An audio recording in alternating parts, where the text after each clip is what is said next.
dia a todos, bem-vindos a mais um episódio do Ginecologicamente Falando. Hoje o nosso tema é sexualidade é muitas vezes considerado um tabu entre os casais, tanto pelo medo de causar algum problema ao bebê durante a gestação, quanto no após o nascimento pelo medo de engravidar de novo ou de parar de amamentar e outras dúvidas. Diversas dúvidas surgem, como lidar com as inúmeras mudanças da vida do casal, incluindo alterações hormonais, anatômicas, psicológicas e sociais. Para discutir esse tema sensível e muito importante, convidamos hoje para o Ginecologicamente Falando a professora Marlise Foro Real, psicóloga clínica especialista em psicoprofilaxia perinatal, além de mestre em educação pela nossa querida FUPEL. Bom dia, professora Marlise, tudo bem? Bom dia, Felipe, tudo bem? Obrigada pelo convite. É um tema que me encanta e é um tema que sempre precisamos estar explorando, investigando, tendo mais conhecimento, porque realmente a mulher gestante ou o casal gestante, se tiver um casal, precisa de várias orientações, senão ainda os tabus, ainda as informações recebidas indiretamente, não por profissionais, vão contaminando, e não é que elas sejam totalmente erradas, mas em determinados momentos elas não são adequadas para o cuidado da sexualidade durante a gestação. Perfeito. Muito obrigado por atender o nosso convite. Creio que todas as gestantes e futuras mamães sejam muito atentas sobre o nosso bate-papo hoje. Antes de mais nada, eu penso que a gente deveria começar pelas gestantes, né? O que a gente pode notar com relação à sexualidade do casal durante a gestação? Afinal, a gente sabe que múltiplas mudanças hormonais acontecem nessa fase, mas o que se observa como comportamento das pacientes e dos parceiros? O que teria de mudança comportamental entrando na gestação? Bem, isso é muito, muito importante pelo seguinte: eu costumo dizer sempre que conforme a vida sexual antes da gestação, então, se existe um casal antes da gestação e esse casal tem uma vida sexual adequada, ela não precisa, porque a vida sexual nunca é perfeita, a vida não é perfeita, é cheia de contratempos, mas que, no sentido de que a vida sexual feminina seja prazerosa e a do homem também. Então, um casal que se ajuste sexualmente,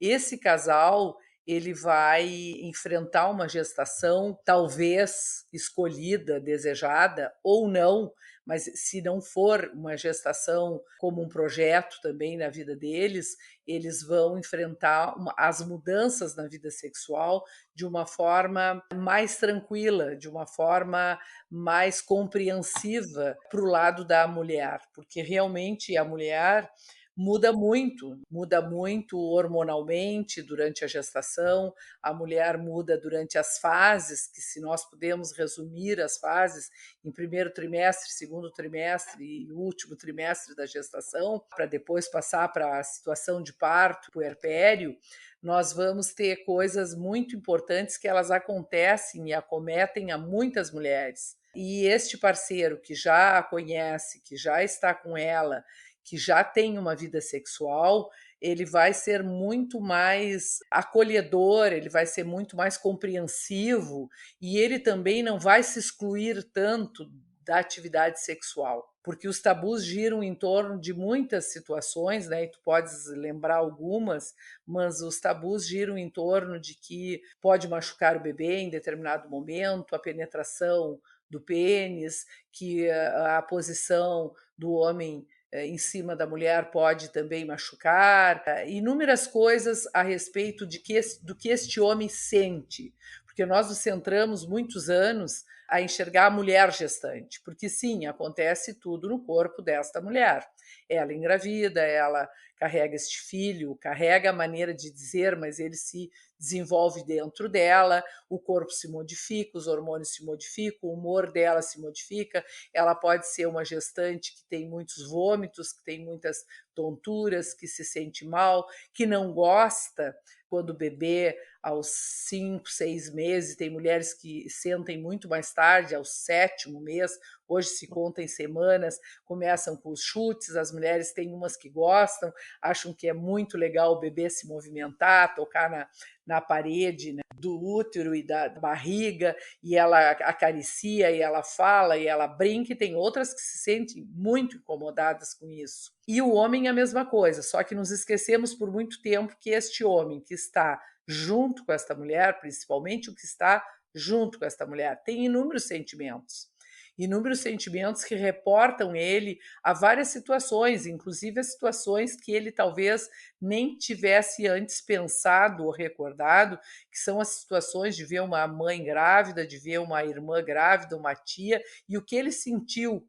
Mas esta mulher sente com muito mais, não é intensidade, é dentro dela, é nela toda a mudança de humor, de tristeza, de melancolia, de medo. Então, voltando à pergunta da relação sexual, este casal que tem uma vida sexual satisfatória, com a mulher que tem orgasmo, que é responsiva, que eles se entrosam, que eles combinam na engrenagem da vida sexual, ela vai passar melhor e ele também a gestação. Os casais que não tiveram isso antes, eles vão apresentar mais problemas, porque é um momento em que a mulher tem um motivo real, concreto, para se afastar deste homem sexualmente. Ah, ela está grávida, que é que nem as mulheres, quando é uma coisa antiga e nova hoje, quando as mulheres menstruadas evitavam a relação sexual. E a mulher menstruada pode ter vida sexual, desde que ela tome os cuidados, por exemplo, de higiene, se eles não gostam do fluxo do sangue, usa um OB e não vai sangrar naquela hora, não vai ter penetração, vai ter outro jogo sexual. Não, porque aí não podemos falar na relação sexual apenas como uma relação vagina-pênis. A relação sexual é um todo. Ela é a carícia, ela é o beijo, ela é o abraço, ela é o aconchego, mas ela também é a penetração. Pois bem, então, e se estivermos falando de uma mulher que teve uma relação sexual de uma forma não satisfatória para ela, seja com seu parceiro, seja com alguém que ela conheceu na noite, seja alguém que ela encontrou poucas vezes, e essa relação lhe deu prazer sexual, mas ela está sozinha nesta gravidez, são outras situações que acontecem, porque se ela é uma jovem, ela poderá ter relações sexuais com outra pessoa que não é o pai desta criança, e ela também tem várias sensações, vários receios. E esse homem não tem nenhum sentimento por isso, nenhuma preocupação por isso, ele não é dele a situação, a não ser que ele esteja formando um par, uma parceria, foi morar com essa mulher. Então são múltiplas as situações, mas eu quero deixar muito claro assim que durante a gestação a mulher pode sim ter vida sexual, durante toda a gestação e durante o puerpério também. As únicas contraindicações, e isso acho que nós vamos falar depois, mas eu já me adianto, é quando o médico, por isso que é importante a visita médica, a consulta médica.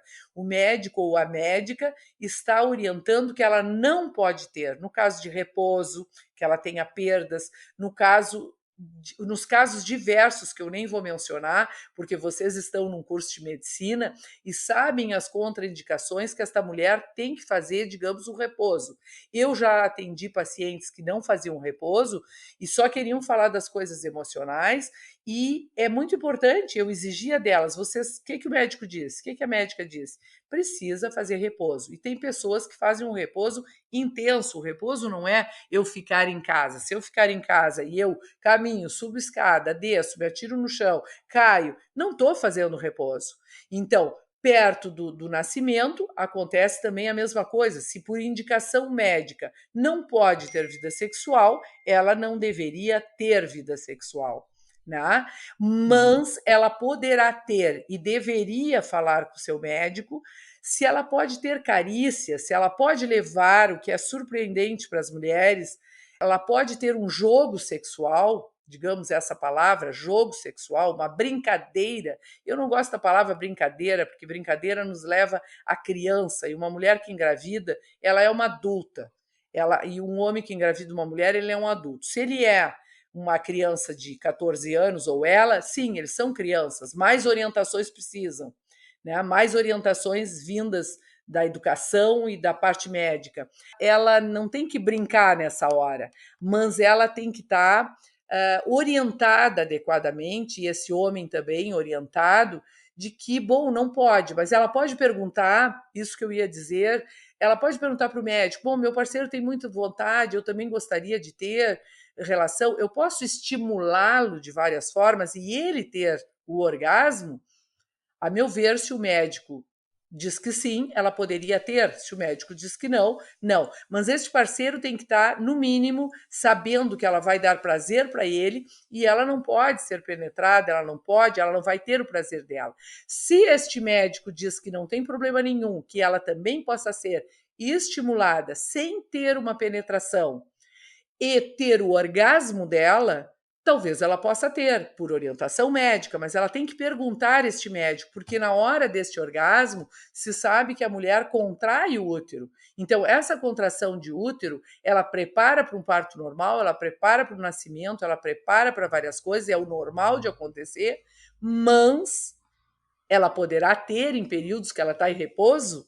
Não é o psicólogo que vai responder isso. Uhum. É o médico que vai saber das condições dessa paciente. Então, existem contraindicações sérias por parte do ginecologista, do obstetra desta paciente, que já conhece ela. E muitas vezes não conhece, porque o obstetra conhece ela na hora que ela está parindo, na hora que ela está e vai orientar só no puerpério ou no pós-parto, na pós-cesárea, mas e o psicólogo também. Mas o psicólogo precisa muito, e isso eu me detenho sempre assinalando, assistir. Hoje está fácil de assistir as aulas, os vídeos, assistir a parte médica para estar informado. Ele não precisa informar o paciente, mas ele está informado. Se ele não tiver informado das questões médicas, ele não sabe que essa mulher, os hormônios estão alterados, ele não sabe que esta mulher não pode ter vida sexual, ele não sabe que esse homem não pode, e entra só para a parte psicológica. E só a parte psicológica é capenga. Tudo é capenga. Hoje somos uma equipe em todas as coisas. Sim, perfeito. Aproveitando que tu já entraste em alguns dos tópicos que nós vamos abordar mais para frente, uma das nossas próximas perguntas era que, claro, tu já mencionou que muitos casais têm esse medo da penetração, de machucar o bebê durante a relação sexual. Esse é um medo que eu vejo muito em consultório, em vários lugares. E a gente queria esclarecer isso de forma assim bem prática. Isso pode acontecer, isso não pode acontecer, isso tem algum outro mecanismo envolvido que não seja diretamente pela penetração. É importante que o médico possa ter uns minutos para explicar para sua paciente que esse bebê está protegido dentro do útero, está protegido pela bolsa, está protegido pela água e que o pênis desse homem não vai chegar a romper tudo isso. Então, explicar de forma simples. Às vezes o médico desenha, eu acho ótimo quando conseguem desenhar e dizer, olha aqui está o teu bebê, muito protegido. Está tão protegido. Eu, às vezes, já falei em cursos e já falei para as gestantes que eu atendi, que é um número muito pequeno em relação ao que um obstetra atende e vê na vida profissional. Mostrei assim que tem violências que a mulher sofre, não deveria sofrer, é difícil falar esse assunto, mas violências no sentido assim de empurrões do seu parceiro, e ela não necessariamente o bebê é atingido. Ela é atingida. A mulher fazia antigamente inúmeras tentativas de aborto saltando de lugares e caindo, jamais fazendo apologia a isso e que isso seja feito, porque assim como uma não se machuca, a outra tem um problema seríssimo. Mas para explicar assim, olha, e muitas delas viram no passado as suas mães e avós fazerem algumas coisas desse tipo e o bebê está protegido. Mas essa proteção, ela também ela pode, cada caso é um caso. Né? Cada caso é um caso. Então, a penetração propriamente dita, os movimentos numa relação sexual, o que acontece na relação sexual, desde que seja uma relação não violenta, uma relação consensual, porque uma relação em que a mulher não quer ter, ela esteja grávida ou não, ela está contraída, ela está se apertando, ela não quer, ela está tensa. Essa relação é prejudicial. Se ela vai atingir o bebê, Talvez não, ela atinge a mulher que fica com raiva, que fica mal, que fica indisposta. Então, na verdade, a penetração em si é um mito porque existe um mito de que o pênis do homem, tanto que os homens consultavam muito antes ao urologista, acho que hoje diminuiu esse número de consultas com essa queixa, que é não é queixa, com essa orgulho, meu pênis é muito grande. Existem pênis de diversos tamanhos, mas existe uma média de tamanho de pênis, existe pesquisa disso, e esse pênis não chega a causar um prejuízo quando essa mulher está grávida, a não ser que tenham relações completamente, eu chamo sempre adequado ou inadequado. Claro que relações violentas deveriam ser evitadas, né? Os exemplos que eu dei, que às vezes são perigosos de se dar, não podem acalmar uma mulher e dizer: ah, mas a minha mãe caiu, não aconteceu nada e eu nasci, não vou ir no meu médico. Não, vai no teu médico, as coisas mudaram.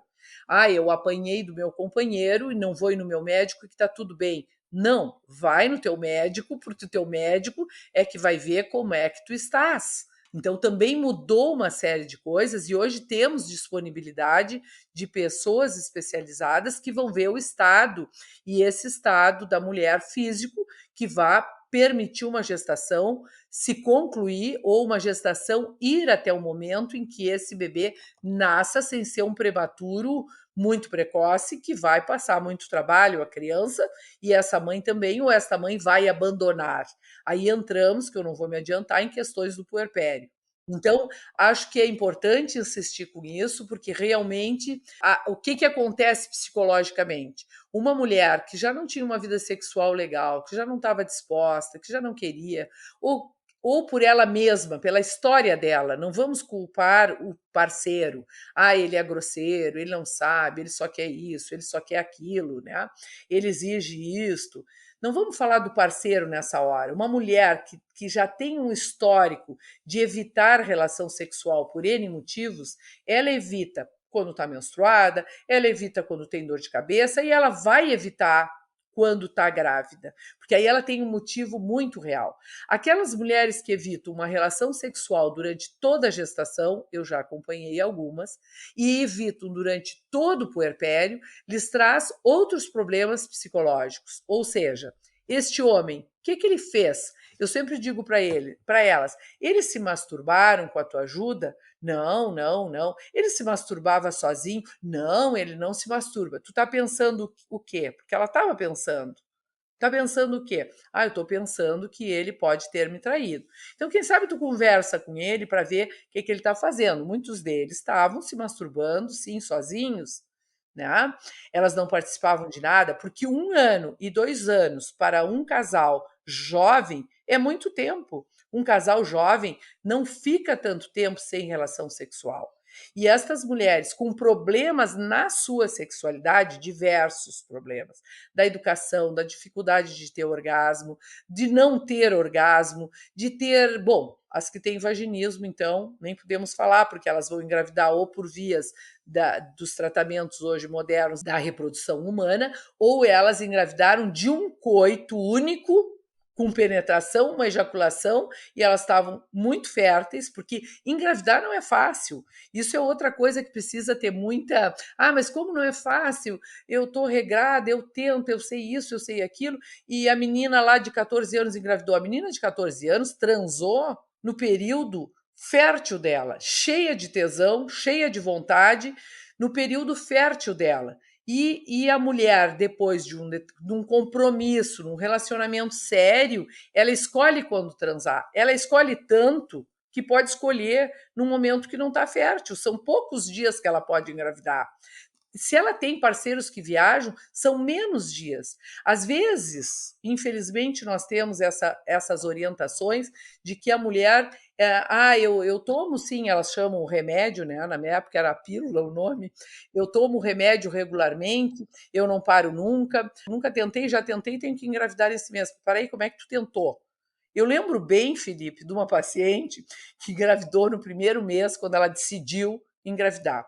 Aí ela disse: as minhas amigas Ela que me contou isso. As minhas amigas não engravidam no primeiro mês. Perguntaram o que, que eu fiz. Eu transei, diz ela, todos os dias, porque eu não queria perder a oportunidade de engravidar. Então, as mulheres muitas vezes não sabem que, além de poucos dias para engravidar, elas têm um tempo, seu óvulo fica ali vivo, disposto, fértil, e o espermatozoide é a mesma coisa. Então, aí existe também uma coisa que não é falada nos consultórios. Não é falado. E na psicologia não é nunca falado, a não ser as pessoas que trabalham com a questão de, bom, eu preciso trabalhar esse tema da sexualidade, as relações sexuais, o tempo, este homem ejacula, esse homem não ejacula, e aí entra o parceiro. Então, agora, esse tabu, ele ainda existe, mas ele é fortificado pelos receios vindos de situações desta mulher e deste homem. Se este homem tem dificuldades, ele olha para essa mulher e perdeu o desejo total. Ela tá barriguda, ela só pensa no nenê, ela rejeita ele, ela só quando ele chega, ela só diz: "Olha aqui, comprei isso aqui pro bebê". Ela não enxerga mais ele. Ela enxerga a barriga, ela enxerga o bebê e passa por ele inúmeras coisas. Todos os homens com mulheres grávidas que não transam com eles traem? Não, não é verdadeiro. Não é verdadeiro, mas é passado, aumenta os medos, aumenta as raivas, aumenta as inseguranças desse homem. Falta o diálogo. E aí a gente diz assim: ah, todos os casais deveriam ter diálogo? Não, eu acho que não. Todos não. Melhoraria algumas coisas? Melhoraria. Os diálogos tinham que ser focados no que está acontecendo. Focados no que está acontecendo. Agora, é um tabu a nível psicológico? É um tabu a nível das histórias ouvidas, das fantasias que um homem cria quando penetra a mulher, das fantasias que ele tem do seu pênis, das fantasias que ele pode ter desde pequeno. Eu lembro bem que quando começamos, eu e algumas colegas, a trabalhar com a vida sexual masculina, e eu comecei com a parte masculina, porque o meu marido é urologista, e hoje eu tenho genro e filho urologista, mas era o meu marido e o doutor Jorge Zaxo, quem constavam eram os homens. E eles contavam, eu lembro, sim, quando a minha mãe levava eu constar no pediatra porque o meu pênis era grande.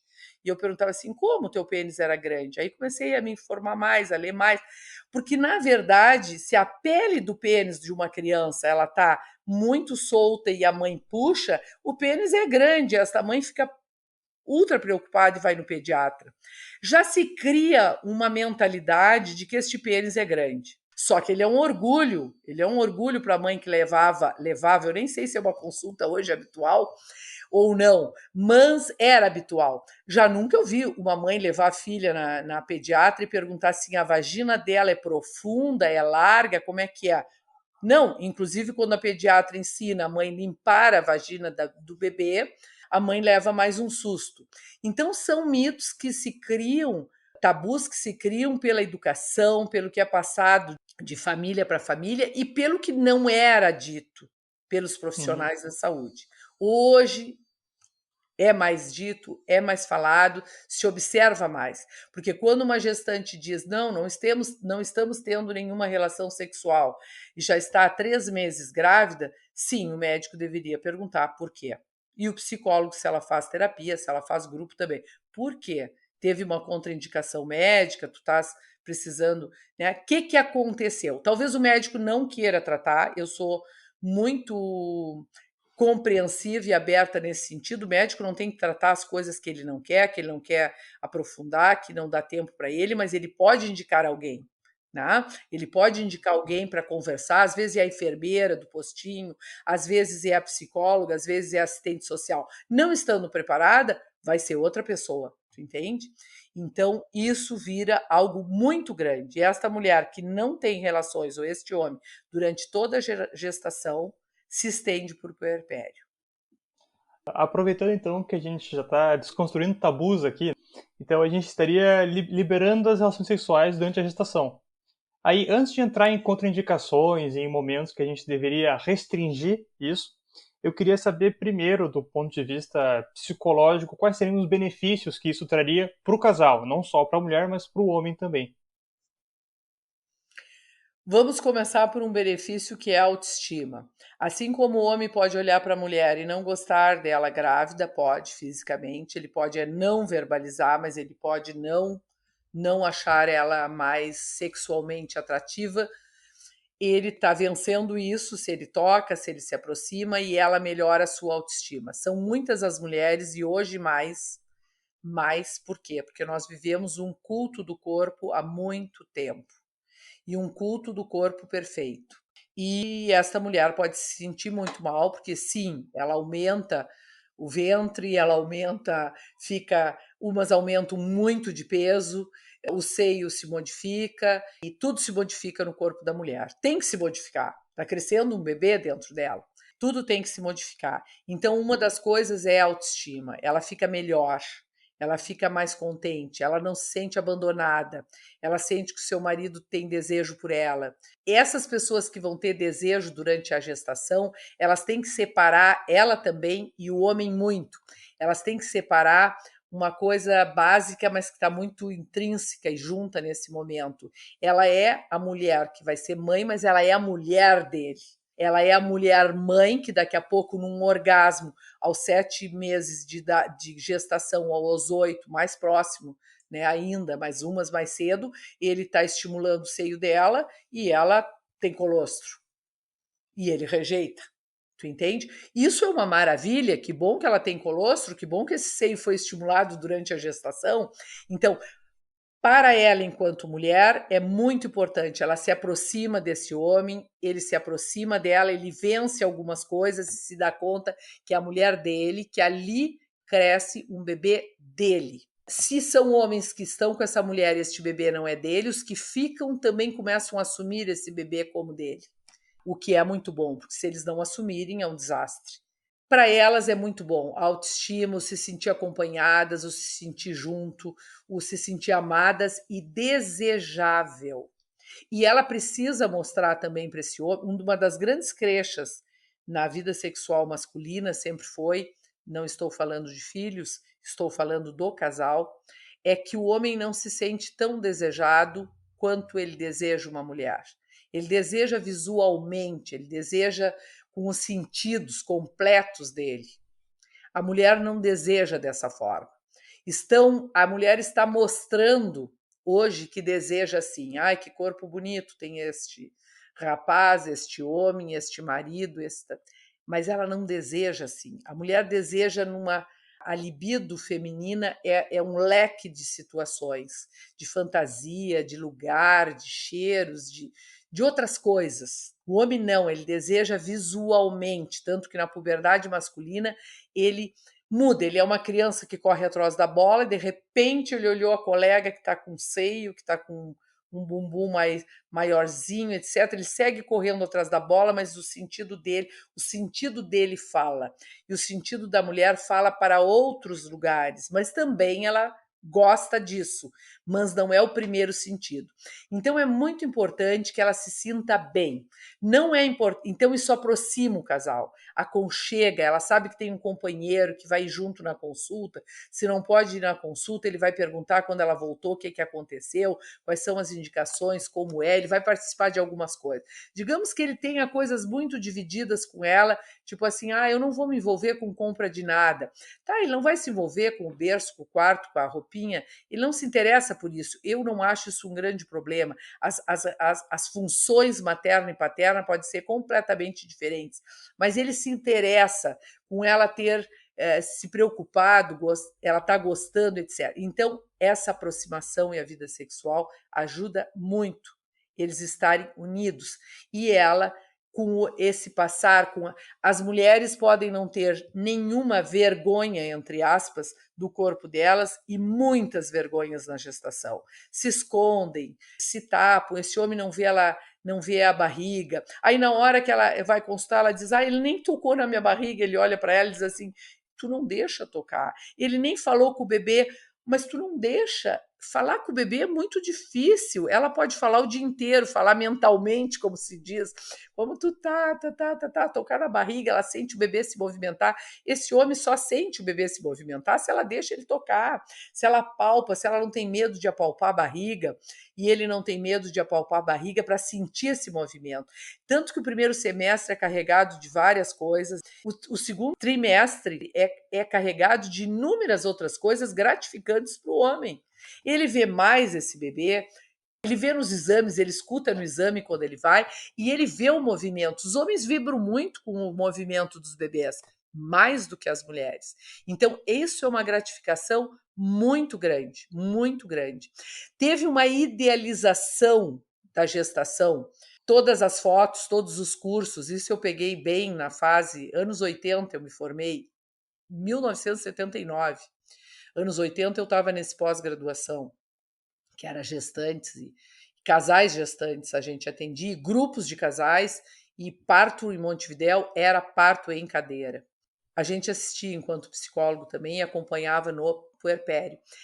Estes homens, eles vibram muito nesse final da gestação. O primeiro trimestre é um trimestre feminino, e o homem se assusta com algumas coisas que a mulher possa sentir. Ela está vomitando muito, ela tem dores, ela não está legal, ela, em vez de estar feliz, ela queria engravidar, mas ela está numa infelicidade, o humor oscila, são os hormônios também. E depois não. Então, toda essa aproximação ajuda muito o casal a ser parceiro, traz este homem para a relação, não afasta esse homem e traz esta mulher para a relação sexual. O casal que vive junto e não tem vida sexual, estejam eles grávidos ou estejam eles casados e não têm relação sexual, são amigos.